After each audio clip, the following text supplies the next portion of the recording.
this went on for a month, just based off a message of forgiveness. Here is the love of God being, shared to the media. The media even said, we've gone to many churches.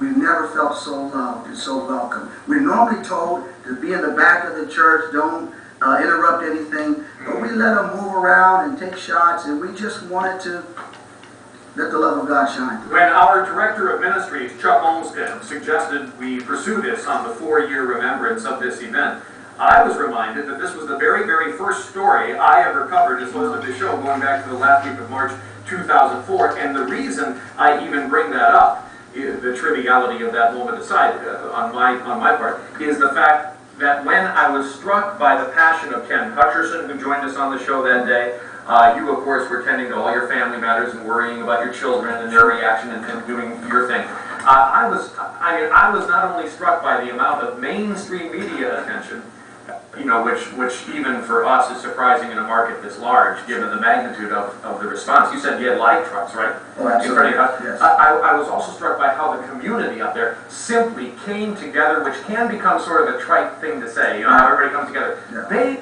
literally came together multiculturally and crossing many boundaries of just wanting to reach out and say, wow, how could 2 young teenage kids do something like this? What touched me so passionately in my heart was the mayor, Margaret Larson, and the school superintendent, Linda Burns, who are neighbors of ours, came to our home and said, Pastor Martin, we want to do a rally.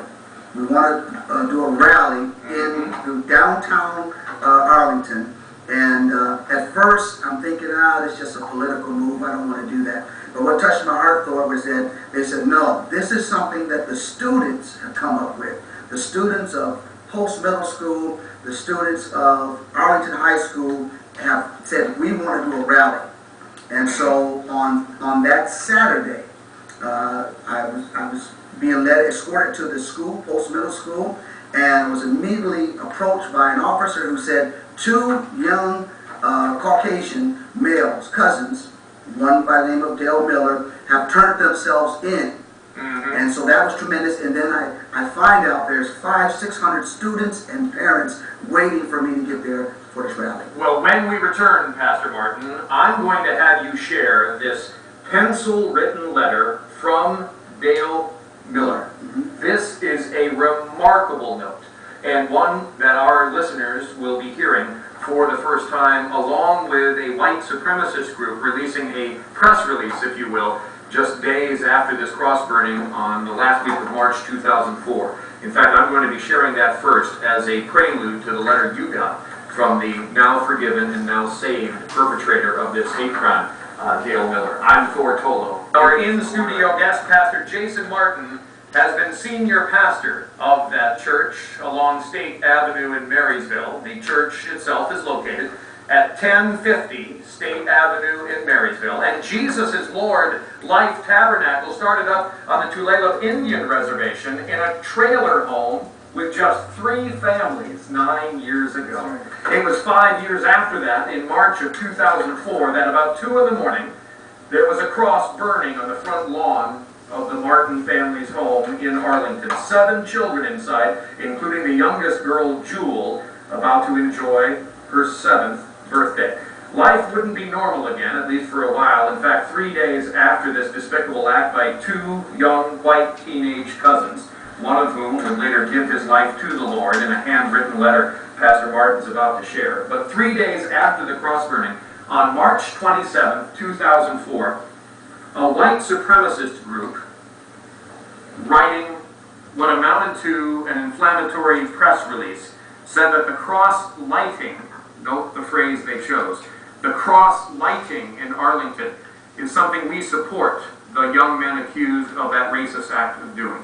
We applaud your actions, they wrote. Don't give in to the pressures of our society. What you did was not wrong. Integration should not be promoted, wrote the white supremacists. Do not allow the existence of your race to be threatened by those who have already lost their sense of pride. Society, churches, schools, and our government are poisoning white America's minds with their preachings of acceptance. Daily, we are force-fed their destructive ideas of multiculturalism. Any actions taken against the hordes of non-whites that are invading our country by the thousands should not be labeled as a, quote, hate crime. It is a fight for the survival of the white race, be it a cross lighting at a black pastor's rural home, defending yourself from the gangs of black criminals in an inner city neighborhood. Any and all such defenses must be permitted without condemnation by the community. White children are losing their heritage to overexposure of black culture, music, clothes, jargon. We are losing our ancestry from the growing trend for an interracial society. Open your eyes to the problems of our white youth and the loss of family values caused by the degenerative behavior adopted from foreign cultures. Stay proud, the supremacists wrote. Stay proud and true to your racial beliefs. Do not be afraid to stand up for your race, though the majority of whites are now condemning good deeds, such as this cross-lighting. Again, note their choice of word, cross-lighting, not cross-burning. To these young men and others like them, the white supremacists concluded, there are many of us out there like you. Our paths will cross someday in the fight for racial purity and separatism. Onward to victory, it read. This is 3 days, Pastor Martin, after a cross burned in the middle of the night in your front yard. That's right. The forgiveness you'd already begun to show that forgiveness, though. Absolutely. Before seeing this, is that your belief then that Satan was trying to tempt you back into sinful anger by allowing your eyes to see something as disgraceful as this? Oh, sure. And prior to this cross burning, truthfully, our kids have been facing racial because you got dirt on you, and so these things are. This is just a clear example that we have a real problem. In America, we have a real problem in our state here, and we still have a problem in Arlington. That we need to stay proactive in addressing and showing no tolerance for racial crimes. Do we have tangible evidence, this piece of paper notwithstanding from almost 4 years ago, is there tangible evidence that it still remains today a pervasive problem? Well, absolutely. I mean, I get calls pretty regularly from Everett Herald anytime there's any type of racial crimes in the area. We've had swastikas painted on homes in Arlington. We've had various racial crimes, the N-word, being written on people's property. Mm-hmm. So it's still a prevalent problem. My kids, they're just kind of dealing with it. They've been in the school. They got friends now.